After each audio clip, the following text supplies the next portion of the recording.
Joining me as always, Dayon Dunlap. How you doing, sir? Hi, I'm doing well, man. I'm doing well. How about yourself?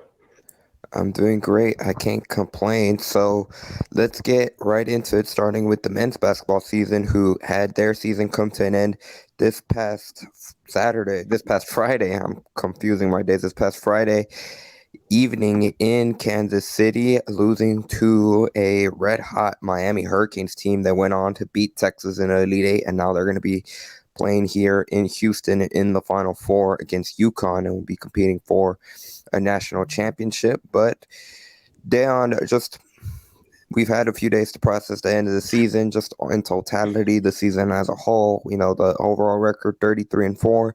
They got to the Sweet 16. Obviously, they wish they would have been able to advance much farther, but in totality, won the American Athletic Conference regular season title for the final time in that conference. And obviously, they had Marcus Sasser, who came back and, for all intents and purposes, was able to put together a solid season for him. And most importantly for him, he was able to stay healthy for the duration. Obviously, we know he had the groin issue during the conference semifinals against Cincinnati that kind of lingered into the tournament. But in terms of any long-term issues, he was able to stay healthy. Tremont Mark with the shoulder injury, and that seems like that's in the rearview mirror. And then, of course, Jarace Walker, who is officially declared for the NBA draft, and he'll be pursuing his dream this next few weeks and then into the next few months to turn into June. Yeah. I can't wait to see what his future entails. I think you referenced Jarace, right? Yes, sir. Yeah, and just looking at his time with Houston in his one season, up and down roller coaster. But overall, I think he will leave an impact in Houston in regards to how he impacted the season, the run they was able to make.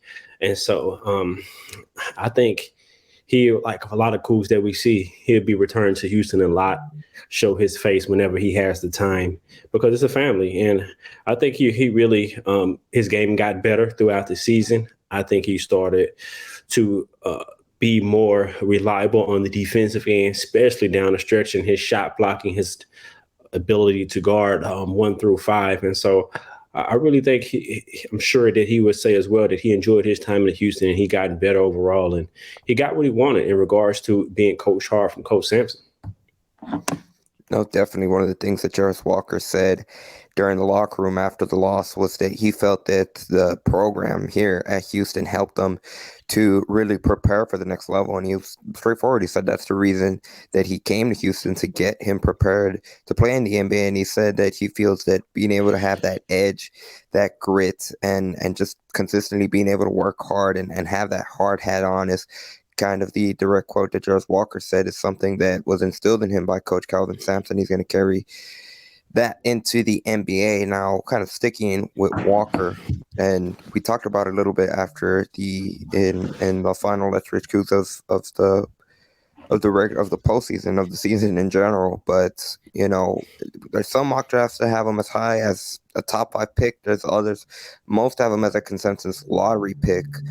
I think when it comes to Walker, and I'm curious to get your thoughts on this, in terms of him being able to reach his true potential, I feel like he needs to go into a situation where it's, and obviously all our lottery teams, so all those teams are going to have issues, but that has a very stable coaching staff, and where he can come in, he doesn't necessarily have to have a lot of pressure of turning a franchise around. I don't think he'll be ready to be able to do that right off the gates.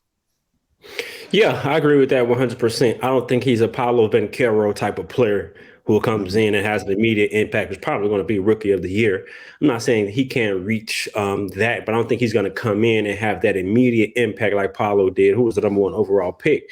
But I definitely agree with that. I think he could go to a young team potentially like Orlando and gel with young players and not have their responsibility of being the guy and turning the franchise around. So it's all about fits, but as long as he goes to the right place, I like his game. He reminds me of a few different players in the NBA. Jeremy Grant, whom when he was at Syracuse was primarily a post player. I think Jarace way farther along than Jeremy was when he was at Syracuse, but the way Jeremy developed right now, I think Jarace It's a good comparison between him. Can shoot the three, can guard 1 through 5, depending on the matchup. Really 1 through 4.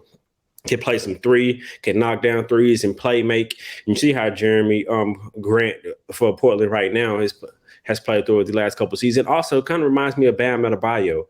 Bam's way he can get the ball off the rebound, push the pace, the tempo, and he's an undersized post player that can guard on the wing. Has been nominated for Defensive Player of the Year a few times, and I actually feel like he could have won. So I think Jarace's game will translate better in the NBA. The floor is more spread. He'll be able to have more room to operate and make more plays. I think it's just about being more consistent, and that'll grow with time as he continues to develop, continues to get more basketball experience.